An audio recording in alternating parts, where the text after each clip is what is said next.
Hello everyone and welcome to another video in this channel. Today we're going to continue with this model series about advertisement commercials.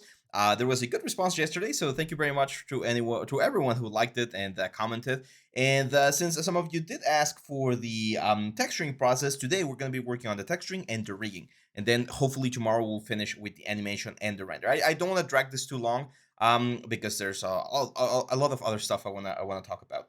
So before we jump into texturing, we need to do something that not a lot of people like, which is UVs. But even before that, I just want to remind you guys that we have all of our courses available inside of Skillshare. You haven't seen the commercial in a while, so I'm just gonna run it real quick while I answer a quick message, and I'll see you in just a second. Hey guys, Abraham here. I just want to remind you guys that we upload all of our courses to Skillshare. Skillshare is this amazing site where you can access a ton of different content to learn, improve, and grow as an artist. We have all of our courses available to watch and learn from right now in Skillshare. You can check the description down here, and Skillshare is offering 1 free month trial to their premium membership. With this membership, you're going to be able to access all of our courses and watch and learn all of the amazing things that we cover with all of the softwares. So, what are you waiting for? Check Skillshare down here below. There we go. So we're gonna start with UVs, but if you want to dig deeper into the subject, I did a like 5 essential tricks for good UVs that you should find on that corner over there. As soon as you finish this video, you can go and improve your UV knowledge as well. So this is what we need to UV, and for simplicity's sake, I'm actually gonna separate the whole thing again. So I'm gonna say mesh separate so that we can do each thing individually. Let's start with this box. Now, as we've mentioned before, we really don't need the whole like inside of the box unless we're gonna be opening the gift.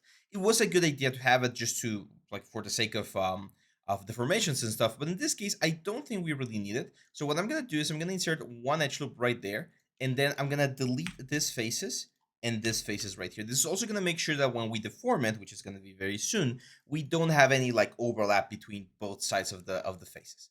So that's it. Now, for the UVs, I follow a very simple process, which is a UV, and then I go and say delete UVs. Actually, we can do this for all of them. So UV and delete UV, so we don't have any UVs. And then I select and say UV, planar mapping with a camera-based projection. As you can see right here on the options, is camera-based projection, and hit apply. This will give me a basic UV to work with, and now I just need to like finish it. Now, this is a like Christmas gift, so it should be fairly easy to UV. I'm gonna go UV, 3D cut and sew UV tool, and I'm gonna cut it down here on the border, right there. And then I'm gonna cut a one corner right here. That way, what I'm expecting here, or what I'm expecting to happen is I expect this thing to unfold and give me a nice long like section of the UVs. And the way we can see this is if we go into the UV editor and I select the UV and I say Control U, which is unfold. There we go. We get this. Now you can see that this section right here is not perfect. It's not horrible either, but it's not perfect. There's a couple of ways in which we can make it look a little bit better. First of all, there is an option here on the transform, which is the straighten option. Where is it? Line snap. Out. Where is it?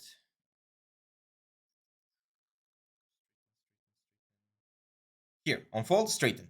So if I select this thing right here and I hit straighten UVs, as you can see, it's going to try to, well, straighten the UVs. However, the more like rounded off they are, like the more intense the angle is, that a little bit, it's going to be a little bit more difficult. So we can try increasing this to like 45-degree angles and see if this works.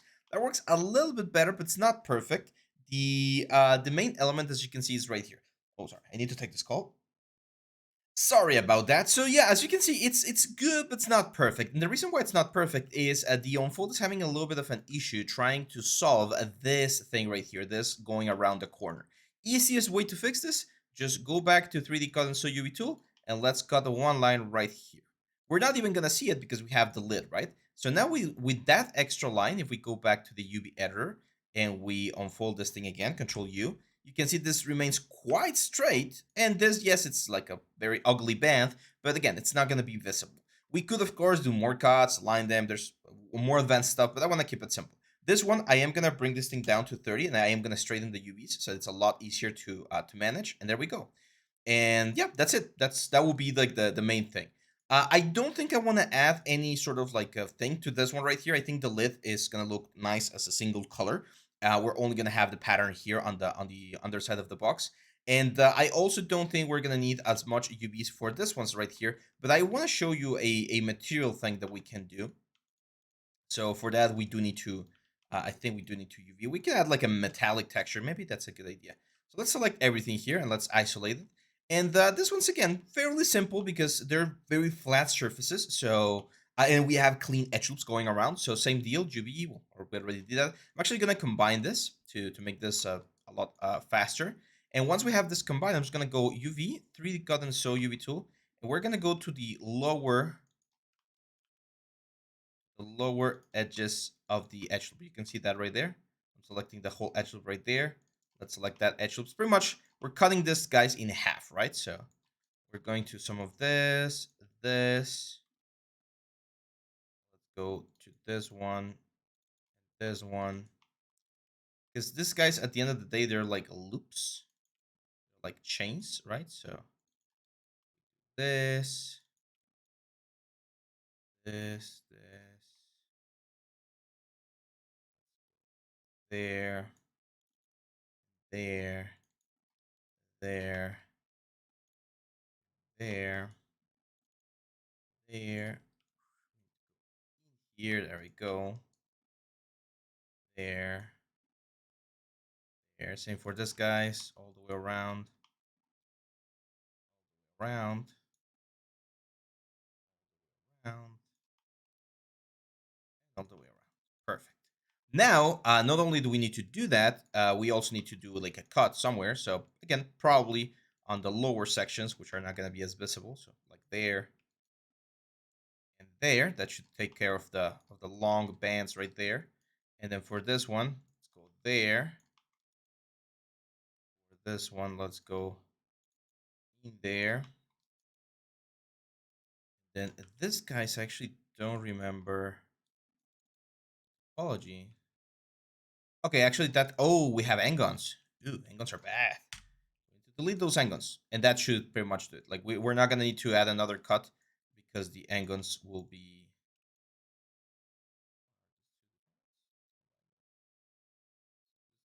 this guy and this guy. Isolate them so that I can find the engons. I know I mentioned that triangles are not bad. I think I've mentioned this one on this video. If not, triangles are not bad. Engons are bad. They're not going to break the render. I mean, we got the render yesterday and it worked just fine. It's one of those things that you want to avoid as much as possible because they really don't help the overall process. So now we can select the whole thing. We can go to UV editor, grab all of the UVs. Really? Have UVs? You know what? My bad. I forgot to do the planar mapping. There we go. So now with the planar mapping, oh my god, I hate Windows 11. The planar mapping, we should have UVs, something to work with. Now we need to do the cuts again. So let me do them real quick. So 3D cut. One there, one there. That should be it. One there, one there. That should be it.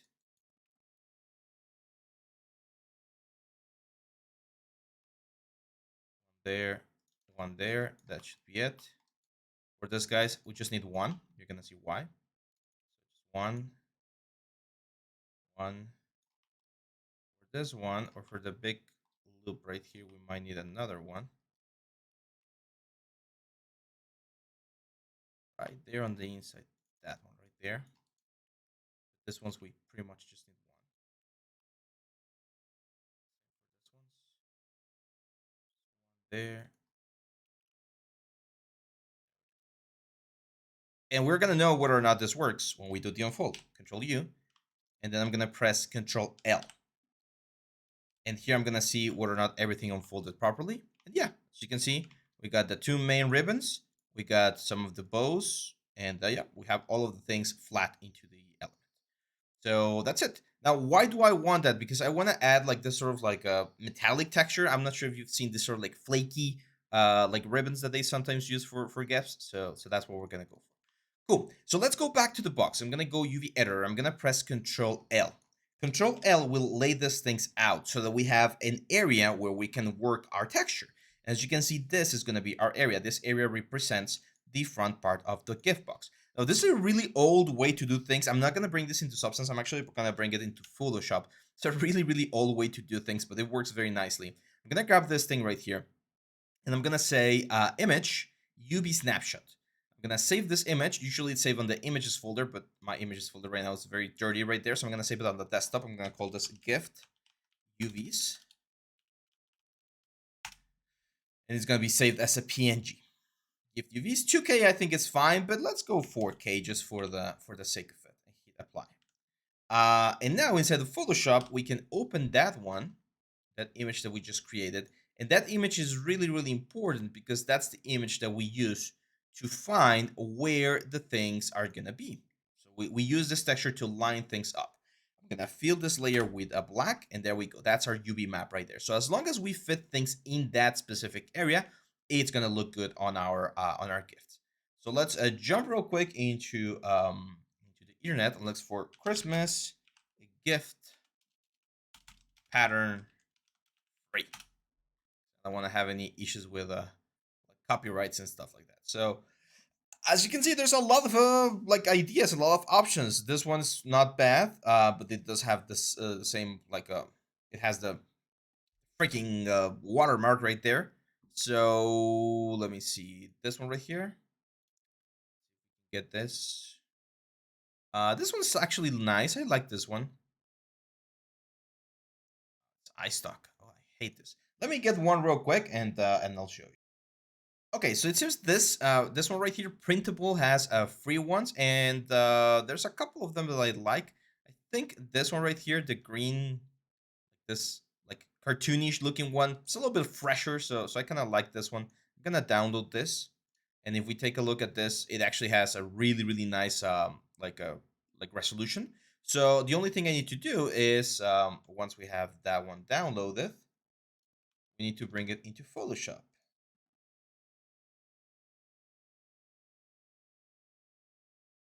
Go. What the hell is this?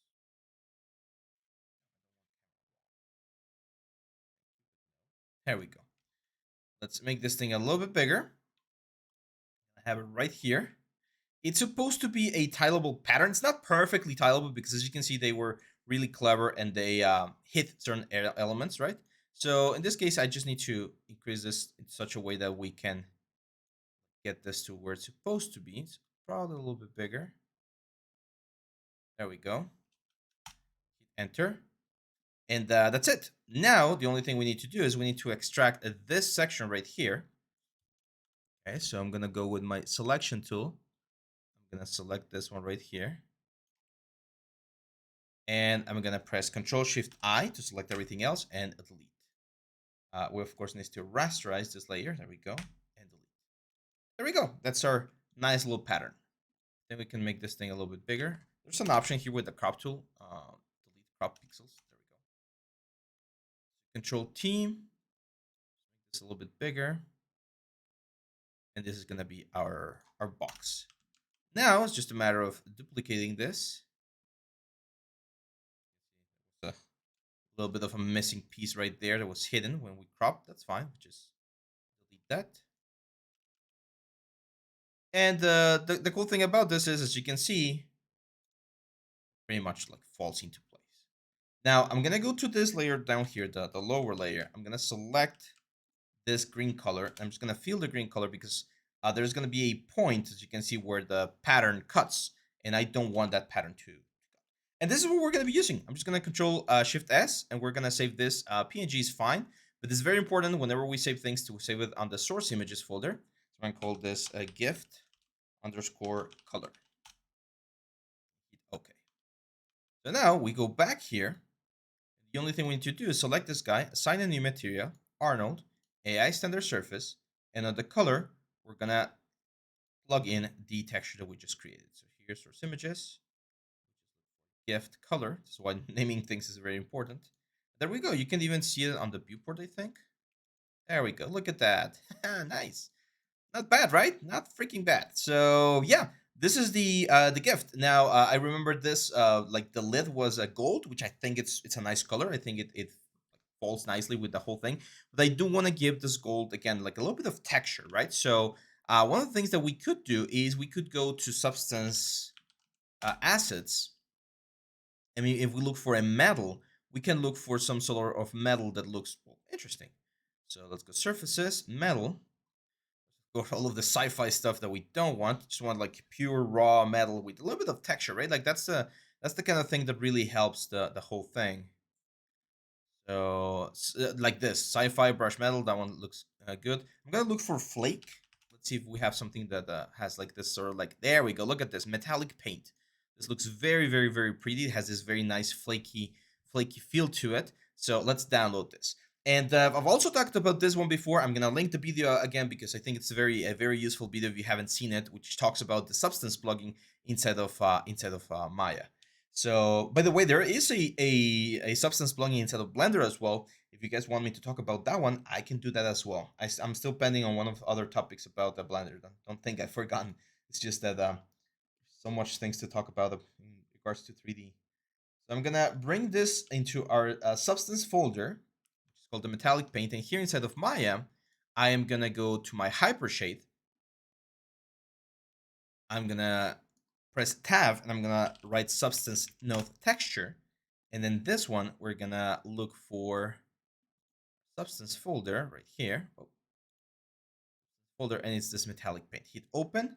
I think 1024 should be more than enough. We're gonna do Arnold and we're gonna create a network. This will create a network for the whole paint. As you can see right here, we now have the material with the paint. And one of the amazing things about this thing, let's deactivate hide, we don't need, is that we can change. So if we want the paint to be like a red paint, right, for the ribbons, we can go for a red paint, and we're gonna have this sort of like a red flaky stuff. We can change the flake amount, the flake intensity, all of these things we can change in real time. So one last thing I forgot to do there, it's very important that this new AI standard surface, we call this a red or just flake metal. So now we select the ribbon, we assign existing material, and we select the flake metal. Let's save real quick and let's give it a shot on our render to see how this looks. Remember that the first time you render, it's going to convert all of the textures into TX files. It might take a little while to do so, but once we do that, look at this. Nice, nice, nice, nice. I like that. I really, really, really like that. Look at that. Beautiful, beautiful. Nice. And I think the size is okay. It might be a little bit too big. And again, this is one of the cool things about this plugin, that we can go to the node, the substance node, and for instance, flex amount. Let's go twice the amount of flex that we had there. And now when we render, flex should be a little bit smaller. If there's not smaller, another thing we can do is we can go to the texture node, this one, place 2D texture, and we can tile this twice. So by doing this tiling twice, what we're telling is, hey, grab your texture and repeat it twice. And since the UVs are properly done, as you can see, we're gonna get a very, very nice effect right there. I actually want this same thing on the gold or like golden here on the box. So what we can do here is we can go back to our hypershade, clean this node, and just say file, or again, just tab, look for substance again. And here, we're gonna import again all the way up. We're gonna reopen the same metallic one, this one. Okay. And then we're gonna create another Arnold network. This is gonna be, we don't need height. I think we did change this to 1024. And we need to create another network. Well, we really don't need, there's another way to do it, but it shouldn't be that much of a problem. And especially so that we can change the color here. So we can go for like this nice gold color. There we go. We're gonna call this M gold flakes. And now we can go to the lid. Now the lid does not have a UV. If the object is like this, very square, very boxy, you can also use the automatic mapping, and it won't give you like the most perfect UVs. As you can see, it pretty much like divides each face into its own like little thing, but it's not the end of the world. So you could, for certain things, automatic UVs is not a bad idea. There's actually some techniques where we use those inside of what's the word? ZBrush. So I like that. Well, I like the texture, but I don't like the size or the color. So let's go back here. Let's go to the texture. Let's also do twice. And on the color, I think the color is a little bit too dark. We're gonna have to go quite goldy, maybe a little bit desaturated. There we go. That looks a little bit better. Go to our render. Nice. That's a lot better. Nice, nice, nice. Quite a lot better, as you can see right there.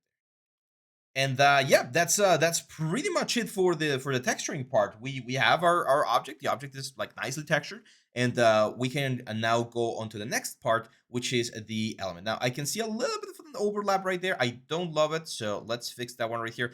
You can see also when using some textures or some materials, the objects on the viewport will become dark, and it's a little bit difficult to see. You can of course get rid of textures by pressing number 5 and going into like shaded mode or smooth shade. But you can keep this thing as well. Use default material. So I really like using that one because it allows me to just focus on things. I'm just gonna like puff this thing out a little bit right there, and that should eliminate that thing right there. Look at that, beautiful, cool. So yeah, the gift is looking quite nice. Now we can talk about rigging, and rigging is one of those things that a lot of people are scared of. And it is a little bit technical. I'm not gonna lie, it is definitely a little bit of a technical thing.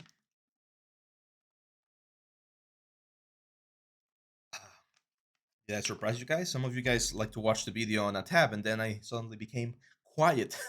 No, the video didn't pause. I just had a drink. So, rigging is definitely a little bit technical, but it shouldn't be scary. It's just we need to understand the tool, right, to be able to utilize it. So the first thing I'm going to do is I'm going to combine everything into a single object, and I'm going to delete the history. As you can see up here on the like properties of the object on the attribute editor, we have access to the 4 materials. This is the supposed to be like the paper material. There's the gold flakes, the flake metal, and the basic material. So when you combine an object, even if it has multiple materials, all of those materials will be associated with that object. It's a very important thing. It's called material slot. And it's very important because if you bring this into, let's say, something like Unreal, imagine you're doing, I don't know, like a church, and you want it to be a single object, and you have so many things like stone, wood, and everything. You don't want to be like manually selecting pieces and assigning materials again. So that's why material slots are really, really important.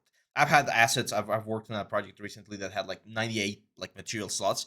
They are like extra performance, like it is performance heavy, but it's part of the industry, so you can use that. And now that we have this, we can go, as I mentioned yesterday, to the deform options, and we can use a nonlinear squash option.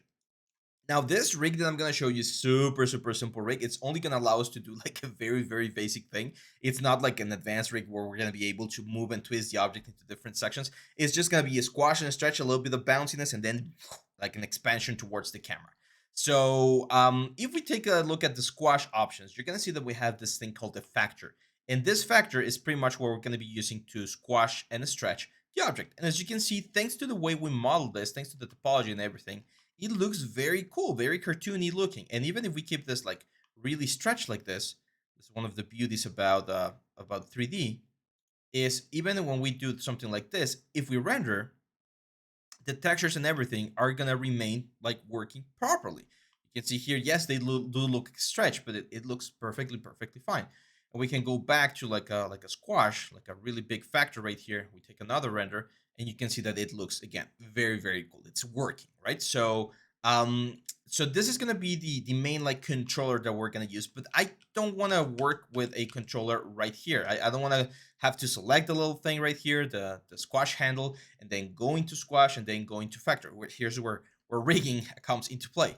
So what I'm gonna do is I'm gonna create a curve. It's gonna be my squash control. I'm actually gonna call it that. I'm gonna call it squash control.